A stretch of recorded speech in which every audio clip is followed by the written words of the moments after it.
Bismillahirrahmanirrahim.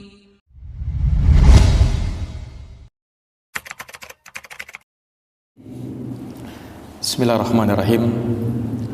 Assalamualaikum warahmatullahi wabarakatuh. Alhamdulillah. Alhamdulillahi rabbil alamin. Wa bihi nasta'inu ala umurid dunya waddin. Asyhadu an la ilaha illallah wahdah la syarika lah. Wa asyhadu anna Muhammadan abduhu wa rasuluh sallallahu alaihi wa ala alihi wa sahbihi wa man tabi'ahum bi ihsanin ila yaumiddin wa sallama tasliman katsira. Subhanaka la ilma lana illa ma 'allamtana innaka antal alimul hakim. Allahumma 'allimna ma yanfa'una wanfa'na bima 'allamtana wa zidna ilman ya karim. Rabbi syrah li sadri wa yassir li amri wahlul 'uqdatan min lisani yafqahu qawli, amma ba'd. Ma'asyaral muslimin, bapak-bapak, ibu-ibu dan saudara-saudari sekalian, jamaah salat maghrib yang dimuliakan oleh Allah. Alhamdulillah, alhamdulillahi bi ni'matihi tatimmus shalihat. Segala puji hanya bagi Allah yang dengan nikmat-nikmatnya tertunai segala amal-amal kebajikan. Salawat dan salam semoga tercurah limpahkan kepada junjungan kita, Nabi Agung, Nabi yang mulia, Rasulullah Muhammad bin Abdullah sallallahu alaihi wasallam, kepada keluarga, para sahabat, dan mereka yang senantiasa meniti jalannya sampai hari kiamat. Ma'asyaral muslimin wal muslimat, bapak ibu yang dirahmati oleh Allah, salah satu dari sifat ketakwaan kepada Allah Subhanahu wa taala, dari karakteristik orang-orang yang bertakwa, mereka adalah orang-orang yang gemar mendermakan hartanya di jalan Allah Subhanahu wa taala. Oleh karenanya di dalam surat Ali Imran Allah Subhanahu wa taala berfirman, wasari'u ila maghfiratin min rabbikum wa jannatin arduhas samawati wal ard uiddat lil muttaqin. Bersegeralah kalian menuju ampunan Allah dan menuju surganya yang luasnya seluas langit dan bumi, yang disiapkan bagi mereka-mereka yang bertakwa. Siapa mereka yang bertakwa? Allah sebutkan di dalam ayat ini karakteristik orang yang bertakwa. Yang pertama disebut oleh Allah, alladzina yunfiquna fis sarra'i wad dharra. Mereka adalah orang-orang yang gemar menginfakkan hartanya baik di saat senang maupun di saat susah, baik di saat lapang maupun di saat sempit. Inilah orang-orang yang bertakwa kepada Allah Subhanahu wa taala. Oleh karenanya yang terdepan di dalam sifat yang mulia ini adalah Rasulullah sallallahu alaihi wasallam. Ibnu Abbas pernah berkata, kana Rasulullah sallallahu alaihi wasallam ajwadan nas. Rasulullah sallallahu alaihi wasallam itu orang yang paling dermawan. Wa kana ajwadu ma yakunu fi Ramadan. Dan beliau lebih dermawan lagi tatkala berjumpa dengan bulan Ramadan. Oleh karenanya syahrul Ramadan juga disebut oleh para ulama dengan syahrus shadaqah, bulan untuk kita memperbanyak sedekah.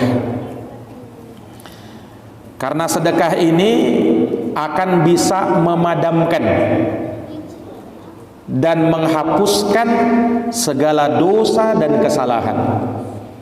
Bahkan Rasulullah perumpamakan, as-sadaqatu tutfi'ul khati'ah kama yutfi'ul ma'un nar. Sedekah itu, kata Nabi, bisa memadamkan kesalahan, bisa menghapus dosa, sebagaimana air bisa memadamkan api. Ini jamaah yang dirahmati oleh Allah. Makanya banyak dari para ulama yang menyebutkan seseorang itu selain dia bertaubat, beristighfar dari dosa-dosa yang dia perbuat, di antara salah satu yang bisa membuat dosa-dosa kita terampuni dengan memperbanyak sedekah di jalan Allah Subhanahu wa taala. Dan itu menjadi bukti benarnya keimanan seseorang. Makanya kata Rasulullah, as-sadaqatu burhan. Sedekah itu adalah bukti yang sangat nyata akan kebenaran iman seseorang. Kenapa begitu? Karena yang namanya fulus, yang namanya uang, yang namanya harta, seseorang berat untuk mengeluarkannya cuma-cuma. Makanya kalau dia mampu mengeluarkannya di jalan Allah, tidak ada yang dia harapkan kecuali balasan pahala di sisi Allah. Ini menunjukkan bahwa dia orang beriman. Dia yakin bahwasanya apa yang dia berikan di jalan Allah ini kelak Allah Subhanahu wa taala akan balas nanti pada hari kiamat. As-sadaqatu burhan. Sedekah itu bukti yang sangat nyata akan keimanan seseorang. Lebih hebat lagi, Rasulullah menyebutkan bahwa nanti pada hari kiamat seseorang itu akan bernaung di bawah sedekahnya. Di saat Allah kumpulkan di padang mahsyar, hari pada waktu itu tidak ada naungan kecuali naungannya Allah. Sab'atun, ada 7 golongan kata Nabi, yudilluhumullahu tahta dhillih, yang akan diberikan naungan oleh Allah hari yang tiada naungan kecuali naungannya Allah. Salah satunya disebut oleh Nabi, wa rajulun tasaddaqa bi sadaqatin fa akhfaha. Seseorang yang bersedekah dengan suatu sedekah yang dia sembunyikan sedekahnya, saking ikhlasnya tangan kirinya tak tahu apa yang disedekahkan oleh tangan kanannya. Ini menggambarkan keikhlasan. Orang bersedekah itu bukan mau dibilang, orang bersedekah itu bukan mau dipuji, orang bersedekah itu bukan mau dikatakan dermawan, tetapi dia bersedekah lillah, karena Allah, di jalan Allah Subhanahu wa taala. Inilah sedekah yang diterima oleh Allah Subhanahu wa taala. Jamaah yang dirahmati dan dimuliakan oleh Allah, di antara para sahabat Nabi sallallahu alaihi wasallam yang mulia, yang terdepan di dalam sifat kedermawanannya adalah sahabat Rasulullah yang kita kaji pada malam hari ini, sahabat mulia Sayyiduna Utsman bin Affan radhiyallahu taala anhu. Telah kita bacakan di pertemuan yang lalu bagaimana Utsman bin Affan ini sahabat Nabi yang punya banyak keutamaan. Beliau mendapat julukan Dzunnurain, yang punya 2 cahaya. Kenapa disebut seperti itu? Karena tidak ada tercatat dalam sejarah, mulai dari Nabi Adam sampai Nabi kita Muhammad sallallahu alaihi wasallam, ada orang yang menikah dengan 2 orang putri seorang nabi kecuali hanya Utsman bin Affan saja yang menikahi 2 putri Nabi sallallahu alaihi wasallam. Pertama Ruqayyah, meninggal Ruqayyah, menikah lagi Utsman dengan Ummu Kulthum radhiyallahu taala anhuma. Maka beliau mendapat julukan mulia seperti itu, Dzunnurain, pemilik 2 cahaya. Selain itu Utsman juga adalah sahabat yang dijamin masuk surga, urutan ketiga. Rasul bersabda, Abu Bakar fil jannah, Umar fil jannah, Utsman fil jannah. Abu Bakar dalam surga, Umar dalam surga, Utsman di dalam surga. Ini rekomendasi dari Nabi sallallahu alaihi wasallam. Tentunya Nabi la yantiqu anil hawa. Beliau tidak pernah berucap dengan hawa nafsunya. In huwa illa wahyu yuha. Apa yang beliau ucapkan itu sebenarnya wahyu dari Allah Subhanahu wa taala. Utsman bakalan menghuni surga Allah Subhanahu wa taala. Inilah keutamaan beliau. Nah, para ulama menyebutkan Utsman bin Affan ini orang yang sangat dermawan, sehingga tidak ada satupun jalan yang Rasulullah SAW sebutkan sebagai jalan-jalan yang bisa menggapai surga Allah dengan hartanya, kecuali Utsman akan mengisi di situ. Makanya kita sudah ceritakan kan bagaimana kisah tentang Bi'rur Rumah, sumur ya yang paling segar airnya di kota Madinah saat itu, yang mana sumur inilah yang dibeli Utsman dengan harga yang sangat mahal, 20.000 dinar, lalu beliau infakkan di jalan Allah, beliau wakafkan di jalan Allah. Sampai hari ini sumur itu masih ada dan dimanfaatkan oleh kaum muslimin. Subhanallah. Jamaah yang dirahmati oleh Allah. Nah, Nabi kan sudah sebutkan, man ishtara bi'ra rumah falahul jannah. Siapa yang membantu kaum muslimin membeli dan mewakafkan sumur rumah ini, maka baginya surga. Oh, langsung Utsman beli itu sumur dan dia wakafkan di jalan Allah. Mendengarkan keutamaan itu. Ini jamaah yang dirahmati dan dimuliakan oleh Allah. Dan juga sudah kita ceritakan bagaimana kedermawanan Utsman bin Affan ini pada saat terjadinya perang Tabuk. Di saat terjadi perang Tabuk yang dikenal dengan Ghazwatul Usrah, perang yang sangat sulit pada waktu itu. Musuhnya sangat berat, melawan orang Romawi. Orang-orang Romawi di masa itu, Pak, termasuk negara adikuasa. Di perang Tabuk mau melawan ini. Maka di saat itu musim kemarau, banyak terjadi kemiskinan, sehingga perbekalan sahabat sangat terbatas. Nah, maka di sini Rasulullah SAW memotivasi sahabat-sahabat yang kaya raya. Sampai kata Nabi apa? Man jahaza jaisha usratin falahul jannah. Barang siapa yang dia mempersiapkan pasukan untuk perang Usrah, perang Tabuk, maka baginya surga. Mendengarkan itu, Pak, Utsman bin Affan langsung segera datang ke rumahnya, ngambil harta bendanya, lalu beliau infakkan, beliau nafkahkan di jalan Allah Subhanahu wa taala 1000 kendaraan yang terdiri dari 940 onta dan 60 ekor kuda. Beliau sumbangkan di jalan Allah untuk membiayai pasukan Tabuk. Tidak sampai di situ, beliau sumbangkan lagi uangnya 1000 dinar, mata uang emas, yang 1 dinarnya sama dengan 4,25 gram emas. Disumbangkan oleh Utsman 1000 dinar. Allahu Akbar. Ini jamaah sekalian yang dirahmati oleh Allah. Nah, di perang Tabuk kan disebutkan sejarahnya. Di perang Tabuk itu ketika Nabi SAW datang ke sana, ternyata Raja Heraklius itu kan mereka lari akhirnya, sehingga tak jadi perang. Tidak terjadi perang di perang Tabuk itu. Kemudian pulang Nabi dan para sahabat. Nah, Utsman ketika tahu bahwasanya sahabat-sahabat ini pulang semuanya, itu Utsman nggak nagih, mana kudaku, mana ontaku, mana 1000 dinar tadi, kan nggak jadi perang. Tidak, beliau tak minta kembali. Kenapa? Karena beliau niatkan memang di jalan Allah Subhanahu wa taala.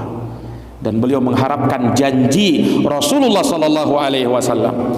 Nah, ini Rasulullah ketika melihat sumbangannya Utsman, Rasul bersabda begini, la yamna wahadun Utsman ayyadkhulal jannah ba'da ma fa'alahu fi hadzal yaum. Tidak ada yang menghalangi Utsman bin Affan untuk masuk surga setelah apa yang dia perbuat pada hari ini, kata beliau. Melihat sumbangannya Utsman yang begitu hebat. Ini para jamaah yang dirahmati dan dimuliakan oleh Allah Subhanahu wa taala. Maka ini dari sedikit gambaran kedermawanan sahabat mulia ini Utsman bin Affan radhiyallahu anhu. Dan beliau sekali lagi punya banyak keutamaan. Salah satu juga yang disebut oleh para ulama, sahabat Utsman bin Affan ini beliau seorang yang sangat pemalu, Pak. Utsman bin Affan ini orangnya itu sangat pemalu dia. Disebutkan dalam sebuah riwayat dari Ibunda Aisyah radhiyallahu anha bahwa suatu hari Abu Bakar As-Siddiq pernah bertamu ke rumah Nabi, minta izin masuk, kemudian diizinkan oleh Nabi masuk. Ketika itu Nabi sedang rebahan. Nabi sedang rebahan di atas kasurnya. Kemudian disebutkan bahwa di dalam kisah itu Nabi Shallallahu Alaihi Wasallam mengambil selimutnya Aisyah, Kemudian Abu Bakar masuk, radhiyallahu taala anhu, duduk di dekat Nabi, kemudian berbicara kepada Nabi. Setelah selesai hajatnya, Abu Bakar keluar. Tidak lama lagi Umar datang, bertamu lagi, minta izin kepada Nabi masuk. Diizinkan oleh Nabi masuk, dan Nabi tetap dalam kondisi rebahan, pakai selimutnya Aisyah. Umar masuk, bercerita sama Nabi. Setelah selesai, dia keluar. Tidak lama setelahnya datang Utsman. Pas Utsman datang, diizinkan oleh Nabi. Tapi Nabi SAW ketika itu langsung bangkit dari kasurnya. Beliau bangkit, kemudian beliau rapikan pakaiannya. Nah, itu kan pemandangan itu dilihat dan disaksikan oleh Ibunda Aisyah radhiyallahu anha. Loh, kenapa ini? Ketika Utsman datang, tiba-tiba beliau tidak baring lagi. Beliau duduk, kemudian merapikan pakaiannya. Maka Utsman datang berbicara kepada Nabi, setelah itu keluar. Aisyah penasaran, Pak, mengapa Rasulullah seperti itu? Maka Aisyah tanya kepada Rasulullah SAW, ya Rasulullah, mengapa kau berbuat seperti itu?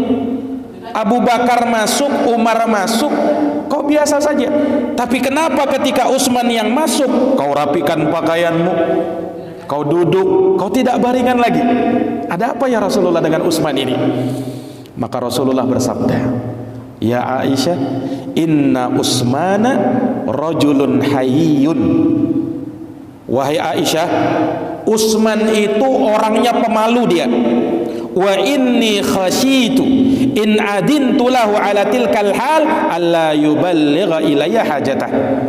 Dan aku khawatir, wahai Aisyah, kalau aku izinkan Utsman masuk sementara aku dalam posisi seperti itu, nanti dia tidak akan sampaikan hajatnya kepadaku. Kenapa? Orangnya itu pemalu, Utsman itu. Nah, itulah menjadi alasan Rasulullah Sallallahu Alaihi Wasallam beliau merapikan pakaiannya, duduk, kemudian berhadapan dengan Utsman. Ini jamaah yang dirahmati oleh Allah. Dan sifat pemalu itu sifat yang mulia. Orang yang punya sifat pemalu, selama sifat malunya tidak menghalangi dia untuk menjalankan perintah Allah dan tidak membuat dia melakukan perkara-perkara yang diharamkan oleh Allah, maka sifat malu itu mulia. Rasulullah menyebutkan malu itu cabang dari keimanan. Kata Rasulullah, al-haya'u syu'batun min syu'abil iman. Sifat malu itu adalah cabang dari cabang-cabang keimanan. Bahkan kata Nabi, al-haya' la ya'ti illa bil khair. Sifat malu itu tidaklah datang kecuali dengan kebaikan. Kata ulama, sifat malu bagaimana? Yang mana sifat malu itu terpuji. Sifat malu yang terpuji adalah sifat malu yang membuat seseorang tidak mau melakukan perkara-perkara yang haram, dan justru bersemangat untuk melakukan kewajiban demi kewajiban. Itulah sifat malu. Malu dia kepada Allah, malu dia kalau mau bermaksiat kepada Allah, malu dia kalau harus berbuat kezaliman. Ini sifat malu yang terpuji. Itulah yang dimiliki oleh sahabat yang mulia Sayyidina Utsman bin Affan radhiyallahu taala anhu. Nah, Utsman bin Affan ini, beliau kan pemalu orangnya kan, sampai Rasulullah SAW pun malu sama dia, bahkan malaikat pun malu sama Utsman bin Affan. Ini bukan karang-karangan ini. Nabi SAW sendiri yang bilang di dalam sebuah hadis, kisahnya mirip dengan tadi itu, dari ibunda Aisyah juga radhiyallahu anha. Jadi masuk Abu Bakar As-Siddiq minta izin kepada Nabi, diizinkan oleh Nabi SAW. Ketika itu Nabi dalam kondisi membuka betis beliau. Abu Bakar masuk, Nabi tetap menyingkap betisnya. Kemudian Umar masuk, Nabi tetap menyingkap betisnya. Pas Utsman masuk, tiba-tiba Rasulullah merapikan pakaiannya, beliau tutupi betisnya. Ini membuat Aisyah penasaran lagi. Bertanya ibunda Aisyah kepada Rasulullah, "Ya Rasulullah, mengapa dengan Utsman?"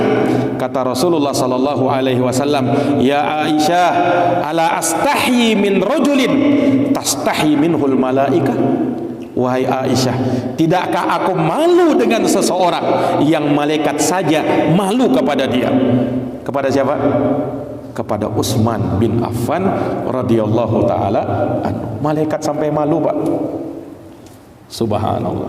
Ini menunjukkan bahwasanya Utsman bin Affan ini seorang yang sangat mulia, sampai dihargai oleh malaikat-malaikat Allah Subhanahu wa taala. Para jamaah yang dirahmati dan dimuliakan oleh Allah, di antara keutamaan Utsman bin Affan, beliau radhiyallahu taala anhu adalah seorang yang diberi kabar gembira oleh Nabi, adalah orang yang nanti bakalan mati syahid. Mati syahid, mati yang mulia.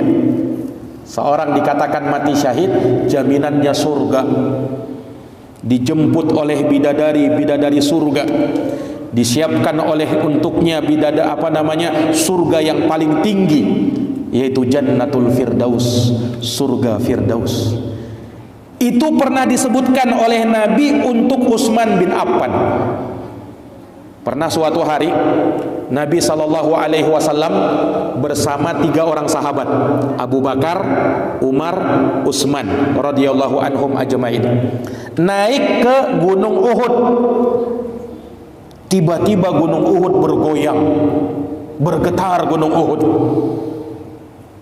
Maka Rasulullah mengatakan, "Uskun ya Uhud." Tenang wahai Uhud. Fa inna ma'alaika nabiyyun wasiddiqun wa syahidan. Tenang wahai Uhud, karena sesungguhnya di atasmu tidak lain dan tidak bukan adalah seorang nabi, maksudnya beliau sendiri, kemudian seorang siddiq, maksudnya Abu Bakar As-Siddiq, dan 2 orang yang bakalan mati syahid, yaitu siapa? Umar dan Utsman. Dan ini betul kejadian ini. Umar sudah meninggal dalam posisi apa? Syahid, dibunuh oleh Abu Lu'lu'ah Al-Majusi, seorang yang beragama Majusi, penyembah api. Di saat Utsman mau melaksanakan sholat subuh, ditikam Utsman bin Umar bin Khattab. Sudah pernah kita ceritakan dulu. Nah, Utsman juga seperti itu. Makanya Umar bin Khattab, Utsman bin Affan itu meninggal dalam kondisi syahid.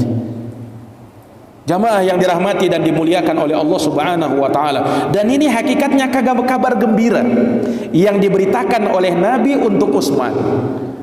Nah, karena beliau sudah sebutkan bahwa Utsman adalah penghuni surga dengan ujian yang beliau dapatkan nanti. Dengan ujian yang beliau dapatkan nanti. Jamaah yang dirahmati dan dimuliakan oleh Allah, Utsman bin Affan, beliau menjadi khalifah menggantikan Abu Bakar, menggantikan Umar bin Khattab radhiyallahu anhu. Jadi ketika Umar bin Khattab ya, meninggal dunia, dan itu terjadi di tahun 23 Hijriah. Ditikam oleh seorang yang bernama Abu Lu'lu'ah Al-Majusi itu. Umar ketika sudah tahu bahwasanya beliau akan meninggal, maka beliau wasiatkan agar kepemimpinan diserahkan kepada 6 orang sahabat mulia. 6 orang sahabat ini bukan sahabat sembarangan, sahabat yang termasuk 10 mereka yang dijamin masuk surga. Umar bin Khattab tidak menunjuk siapa yang menjadi khalifah setelah beliau, tapi beliau tunjuk 6 orang ini. 6 orang inilah kata beliau yang berhak menjadi khalifah. Siapa 6 ini? Utsman, Ali bin Abi Thalib, kemudian Thalha bin Ubaidillah, kemudian Abdurrahman bin Auf, kemudian Az-Zubair ibnul Awwam, dan yang ke-6 Sa'ad bin Abi Waqqas. Inilah 6 orang sahabat yang berhak menjadi khalifah setelah Umar. Tapi Umar tidak tahu siapa yang paling berhak. 6 orang inilah yang bermusyawarah. Maka apa yang terjadi?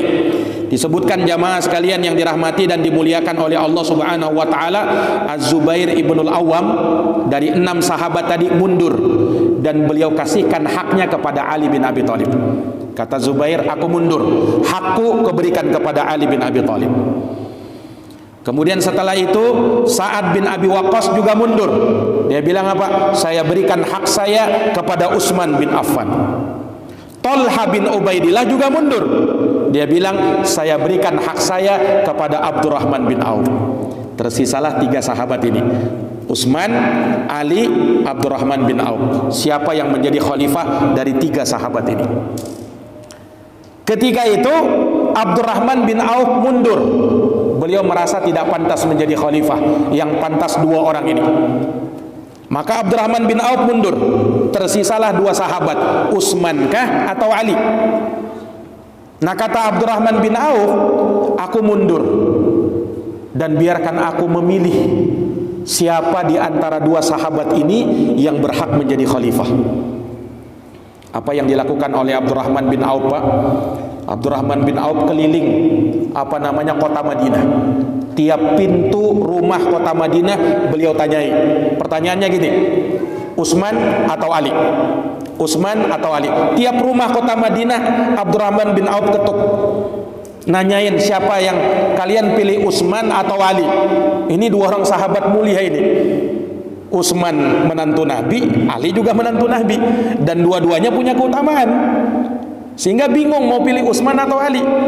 Akhirnya Abdurrahman bin Auf keliling, siapa yang berhak ini? Biar penduduk Madinah saja yang menentukannya. Didatangi sama Abdurrahman bin Auf, diketuk rumahnya satu persatu, Utsman atau Ali, Utsman atau Ali, Utsman atau Ali. Nah, sampai pada akhirnya ternyata penduduk kota Madinah memilih Utsman bin Affan menjadi khalifah. Maka Abdurrahman bin Auf datang kemudian menyatakan yang menjadi khalifah Utsman bin Affan. Ali bin Abi Thalib langsung ridho dengan hal tersebut. Kenapa? Pada hakikatnya mereka tidak bersaing. Sahabat mulia ini tidak bersaing, saya mau jadi khalifah, yang lainnya saya juga mau. Enggak. Sahabat yang mulia ini pada dasarnya mereka tidak mau jadi khalifah, Pak. Utsman begitu, Ali juga begitu.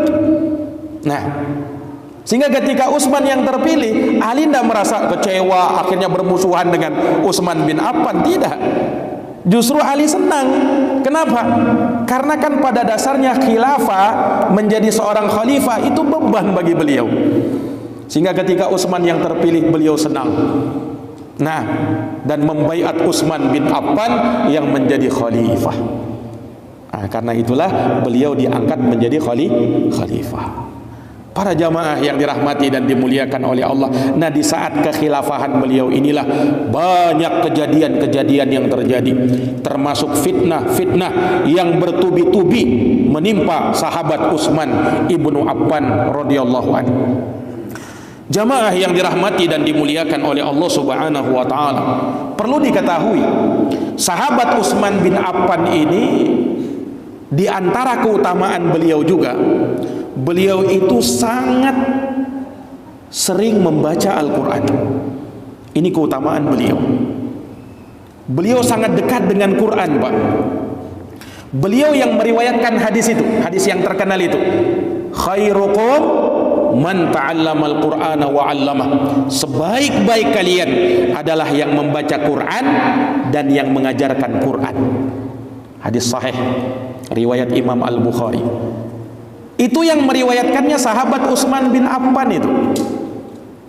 Sebaik-baik kamu, kata Nabi, adalah yang mengajarkan Quran dan yang belajar Quran.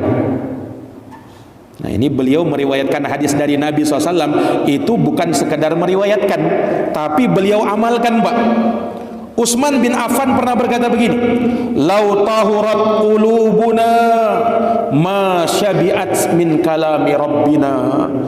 Andaikan hati ini suci, niscaya dia tidak akan pernah puas membaca kalam dari Allah, yaitu firman Allah, ayat-ayat Al-Qur'anul Karim.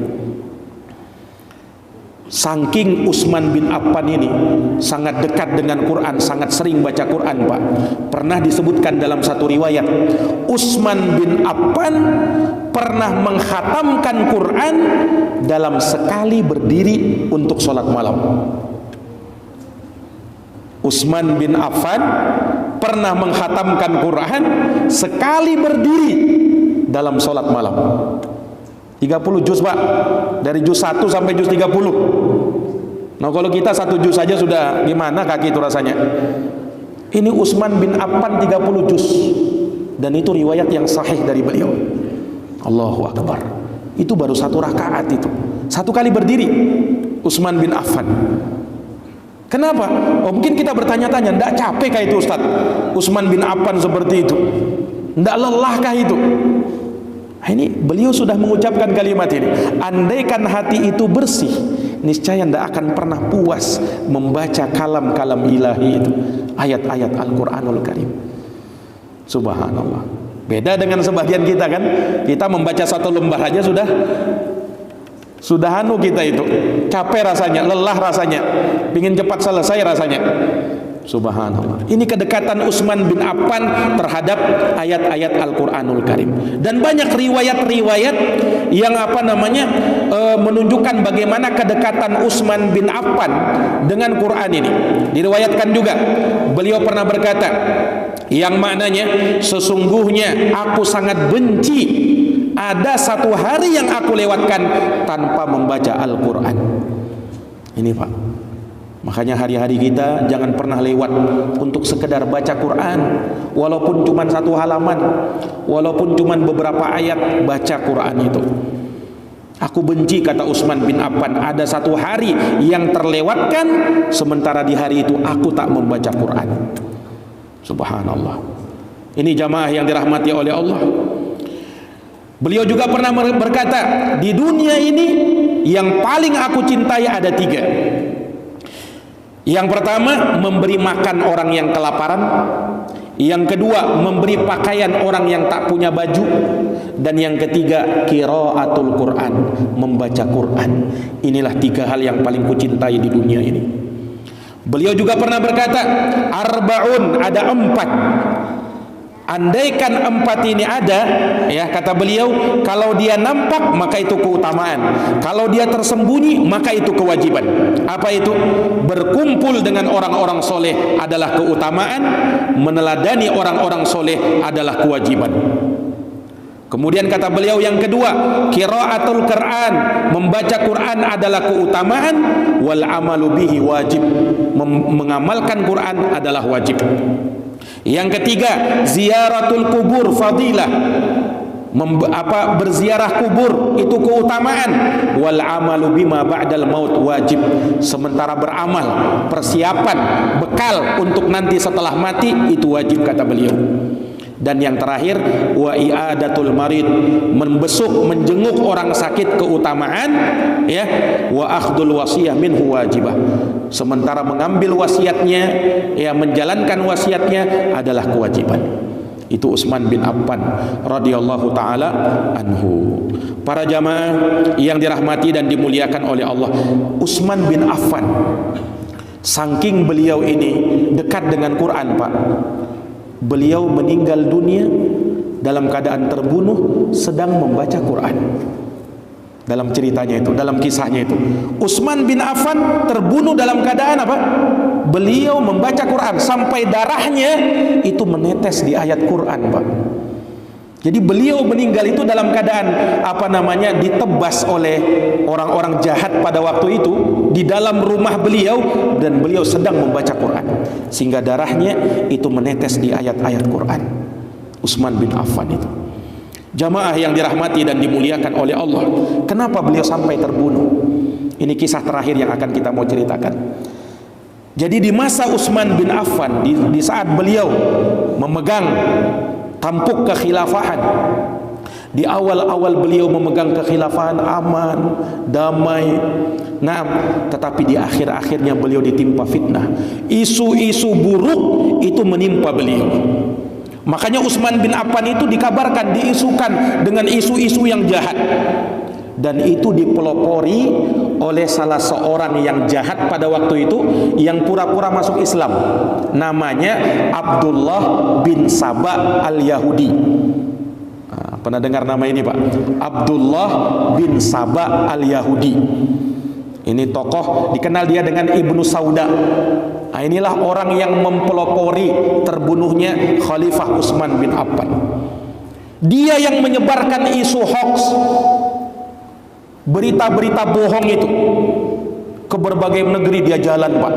Nah, kalau orang sekarang kalau menyebarkan berita hoax kan tinggal lewat HP. Kalau dia dulu menyebarkan berita hoax itu pergi ke jalan ke berbagai negeri, menyebarkan isu Utsman bin Affan itu seorang pemimpin yang buruk. Katanya Utsman bin Affan itu KKN, kalau istilah orang sekarang, korupsi, kolusi dan nepotisme. Terbukti Utsman bin Affan itu di pemerintahannya beliau, kebanyakannya yang masuk adalah keluarganya sendiri. Jamaah yang dirahmati oleh Allah. Kemudian diisukan Utsman bin Affan itu orangnya sangat jelek. Nah, dia itu di masa Nabi katanya tidak pernah ikut perang Badar. Tidak ikut perang Badar. Di perang Uhud katanya Utsman bin Affan itu lari. Nah, diisukan dengan isu-isu yang buruk. Bahkan juga dikatakan Quran itu Utsman pernah membakar Quran. Bayangkan, Pak. Nah, sehingga apa yang terjadi? Datang, Pak, 3.000, sekitar 3.000 orang, kebanyakannya dari Mesir, itu ngepung rumahnya Utsman. Ngepung rumahnya Utsman bin Affan. 3.000 orang ini, bayangkan. Tuntutan mereka apa?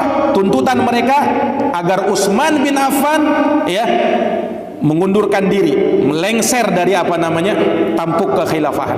Itu yang mereka mau. Kalau tidak, maka nyawamu yang akan melayang, wahai Utsman. Mereka ancam seperti itu. Mereka kepung rumahnya Utsman bin Affan. Disebutkan dalam satu riwayat, mereka mengepung rumah Utsman itu sampai 1 bulan lamanya. 1 bulan lamanya mereka kepung. Nah, mereka yang mengepung ini tidak ada seorang pun dari kalangan sahabat. Tidak ada sahabat. Kenapa? Sahabat itu bersama Utsman. Sahabat-sahabat Nabi itu bersama Utsman, membela Utsman. Bahkan Abu Hurairah datang kepada Utsman, siap membawa pedangnya. Kata Abu Hurairah apa? Ya Utsman, wahai khalifah, kau perintahkan kepadaku, maka aku akan pimpin pasukan membasmi orang-orang ini, para pemberontak ini, kata Abu Hurairah radhiyallahu anhu. Tidak sampai di situ, Ali bin Abi Thalib datang kepada Utsman. Hasan dan Husain cucunya Nabi datang kepada Utsman, minta supaya Utsman mengizinkan mereka memerangi para pemberontak ini. Ini para pemberontak, bukan orang kafir, Pak. Orang-orang Islam yang sudah termakan apa? Berita-berita hoax tadi, isu-isu buruk tadi, dan mereka tidak mau dengar. Tapi subhanallah, kesabaran Utsman. Apa kata Utsman?